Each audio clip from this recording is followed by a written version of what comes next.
যেই ব্যক্তির দিনদারি বেশি তার জীবনে পরীক্ষাও, আল্লাহ যারে পছন্দ করে বেশি তার জীবনে পরীক্ষাও। নমরুদ বলল, ইব্রাহিম ঈমান ছেড়ে দাও, তাহলে জানে বেঁচে যাবা, নাইলে আগুনে ফেলবো। সাইয়েদনা ইব্রাহিমের এক কথা, জীবন যাবে কিন্তু ঈমান যাবে। নমরুদ বলে, ঈমান ছেড়ে দাও, তা না হলে আগুনে ফেলবো। সাইয়েদনা ইব্রাহিম বলে, জীবন যাবে কিন্তু ঈমান যাবে। তার মানে আগুনের পরীক্ষায় পাস। চিল্লায় বলেন, আগুনের পরীক্ষায়।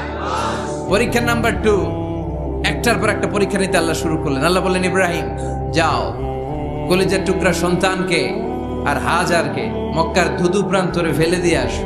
ওখানে মানুষ নাই, প্রাণী নাই, জনমানব শূন্য, দেখি আমার কদ্দুর ভালোবাসো। বলতে দেরি, টু শব্দ নাই, মরুভূমিতে ফেলে দিয়ে আসলেন। তার মানে পরীক্ষা নাম্বার 2তেও, কথা বলেন, 2তেও। পরীক্ষা নাম্বার 3, আল্লাহ বললেন, ইব্রাহিম দেখি তোমার হৃদয় আমার